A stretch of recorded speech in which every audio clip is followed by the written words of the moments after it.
Stade de France. Waouh! On se réveille un petit peu là, les Français. Nous sommes le lundi 8 juin. Soyez les bienvenus, vous êtes dans l'Expresso. C'est pour ça que ça crie. C'est normal, c'est moi pour vous. La question du jour, regardez, elle concerne l'équipe de France qui s'est inclinée, dites donc, 4-3 hier au Stade de France face aux Belges. À un an de l'Euro, est-ce que vous êtes inquiet pour les Bleus? Voilà, vous répondez à cette question avec le hashtag l'Expresso. On est parti tout de suite avec le sommaire et on commence avec la NBA, l'information de la nuit, match de des finales, Cleveland égalise face à Golden State. Cette nuit, victoire 95-93 des Cavs avec un triple-double pour LeBron James. C'est la musique du jour, hein, voilà, ils nous ont fait notre fête. L'équipe de France est déjà en vacances face à la Belgique. Les Bleus qui ont encaissé pour la première fois 4 buts au Stade de France ont malgré tout évité la correction en ne s'inclinant que 4-3. Hein. Avant de partir vraiment en vacances, ils joueront un dernier match le samedi prochain en Albanie. Allez, petit motif d'espoir avec les espoirs, justement, les moins de 20 ans de l'équipe de France ont eux été sacrés à Toulon. En s'imposant 3-1 face au Maroc, les Bleuets remportent le Festival international Espoir. Clap de fin sur Roland Garros. 6 ans après Roger Federer, un Suisse entre à nouveau dans la légende du tournoi. Stan Wawrinka a renversé Novak Djokovic hier pour remporter les internationaux de France. Il avait lui-même du mal à y croire, mais le Suisse a bien battu le numéro 1 mondial hier en finale. Une victoire en 4-7, 4-6, 6-4, 6-3, 6-4. C'est la 3e fois que Djokovic, en pleurs, vous voyez, m'a fait de la peine, échoue en finale du tournoi parisien.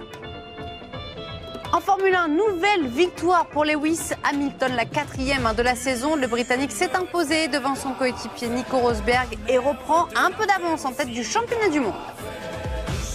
Le handball avec les filles de l'équipe de France qui se rapprochent de la qualif pour le mondial qui se jouera, je vous le rappelle, au Danemark en décembre prochain. Les Bleus ont battu la Slovénie hier, une victoire nette 27-20, mais pas si facile que ça, vous le verrez tout à l'heure.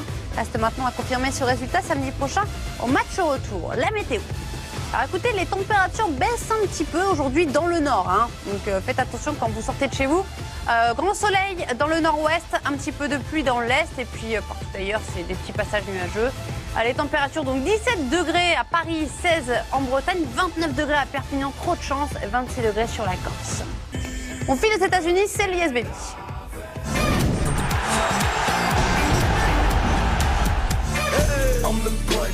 Et ouais, LeBron James a frappé. Les Cavs de LeBron James ont réussi l'exploit porté par un King monstrueux, auteur d'un triple-double cette nuit avec 39 points, 15 rebonds et 11 passes. Cleveland est allé s'imposer sur le parquet de Golden State. Une victoire 95-93 qui risque de compter puisque les Cavaliers reviennent à un partout dans la série. Surtout, ils reprennent l'avantage du terrain avant de retourner donc à la maison pour les matchs 3 et 4. Charles Beauvais. LeBron James a réussi. Le King et ses hommes sont parvenus à reprendre l'avantage du terrain aux Warriors. Mais les Cavs auront dû se battre pour faire craquer Golden State.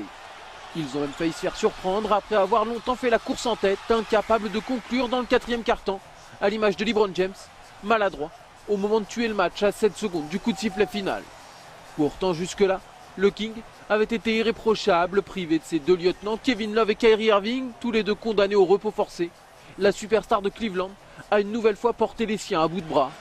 Résultat, après avoir compilé 44 points lors du match 1, le Chosen One s'est offert son 13e triple-double en play-off avec une ligne de stats monstrueuse. Auteur de 39 points, 15 rebonds et 11 passes, il a presque tout fait tout seul. Intraitable, il a permis aux siens de faire la course en tête sur le parquet de Golden State, bien aidé par le double-double de Timothy Mozgov, 17 points, 11 rebonds, et les 13 points de J.R. Smith. Bousculés par l'impact physique de King James, les Warriors ont souffert, à commencer par